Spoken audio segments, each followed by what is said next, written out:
Hi guys, હું મારવણિયા તૃષા જુનાગઢ ગુજરાતથી તમારા બધાનું આપણી સૌની યુટ્યુબ ચેનલ તૃષા કા તડકામાં સ્વાગત કરું છું.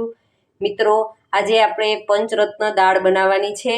તો એમની અંદર મેં બધી દાળ એક સરખા ભાગે એક નાની સાઈઝનું બાઉલ, લગભગ આમાંથી 4 વ્યક્તિ જમી શકશે એટલી દાળ તૈયાર થશે. તો એમની અંદર મેં 5 જાતની દાળ લીધી છે.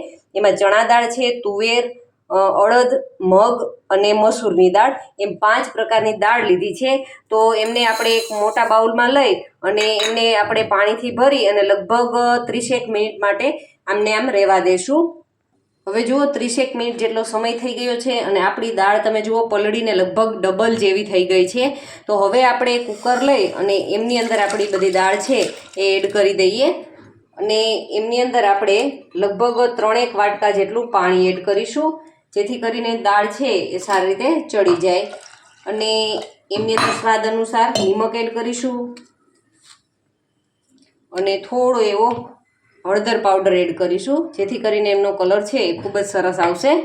તો હવે લગભગ આની 5 થી 7 વિસલ વાગે, એટલે 5 થી 7 વિસલ વાગશે ત્યાં સરસ એ બફાઈને તૈયાર થઈ જશે. તો આપણે એમને બાફી લઈએ.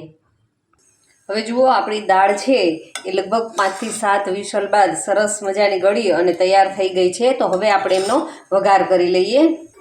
હવે જુઓ, ગેસની ફ્લેમ ઉપર આપણે 3 ટેબલસ્પૂન જેટલું તેલ ગરમ થવા માટે રાખ્યું હતું.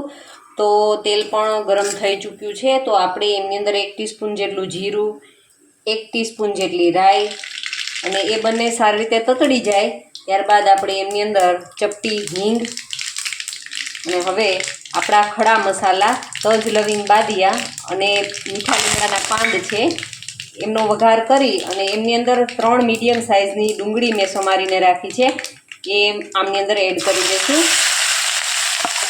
ને આપણે એમને સારી રીતે ચડવા દેવાની છે. તો લગભગ આને 3 થી 4 મિનિટ માટે સાતળી લઈએ.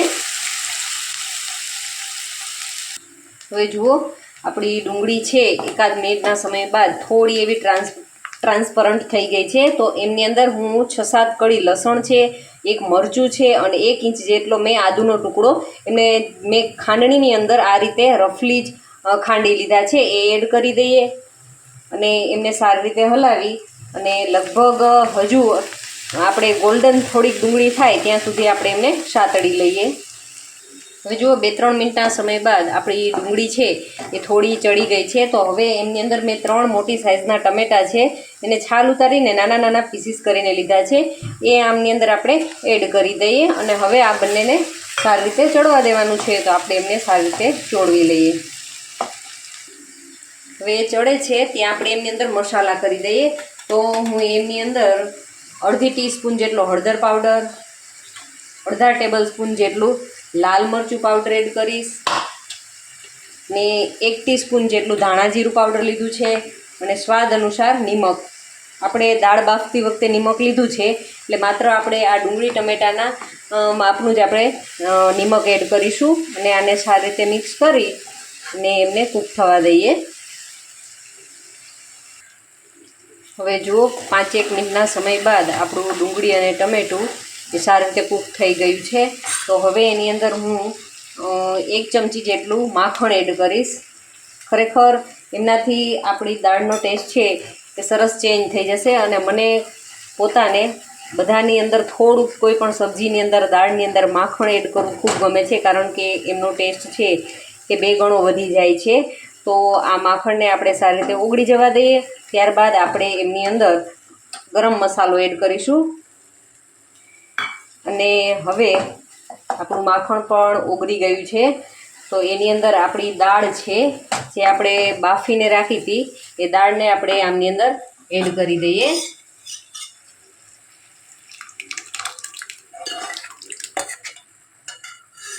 અને એમને સારી રીતે હલાવી અને મિક્સ કરી લેવાનું છે અને લગભગ આમને 2 મિનિટ માટે આ રીતે ખદખદવા દેશું અને ત્યારબાદ આપણે એમનો વઘાર કરવાનો છે, ઉપરથી તડકો લગાવવાનો છે. તો એ આપણે આ ખદખદી જાય ત્યારબાદ આપણે એમનો વઘાર કરી લઈએ. તો હું એને 2 મિનિટ માટે ઉકળવા દઉં. હવે જુઓ, 2 થી 3 મિનિટના સમય બાદ એ સરસ ખદખદી ગયું છે. તો હવે એમની અંદર આપણે થોડી કસૂરી મેથી લીધી છે. એ કસૂરી મેથીને હાથથી જ આપણે આ રીતે ક્રશ કરી અને આમની અંદર એડ કરી દઈએ અને ધાણા ભાજી નાખી દઈએ. તો આપણી દાળ હવે તૈયાર છે. તો સર્વિંગ બાઉલમાં લઈ અને ત્યારબાદ આપણે ઉપરથી એમનો વઘાર નાખીશું.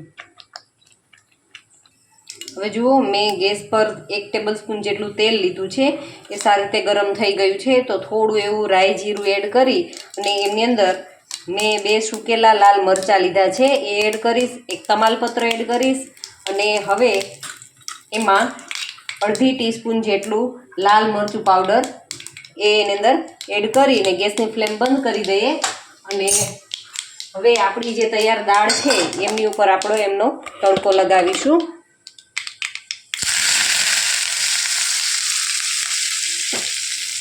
તો આપણી સુપર ડિલિશિયસ એવી પંચરત્ન દાળ તૈયાર થઈ ગઈ છે.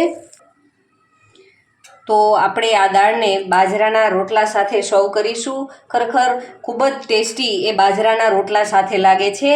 તો જો મિત્રો તમને મારા વિડીયો ગમતા હોય તો લાઈક જરૂરથી કરજો અને ચેનલને હજુ સુધી સબસ્ક્રાઈબ ન કરી હોય તો ચેનલને પણ જરૂરથી સબસ્ક્રાઈબ કરજો અને તમારા ફ્રેન્ડ્સ અને ફેમિલી જોડે મારા વિડીયોને શેર કરતા રહેજો. Thank you for watching my videos.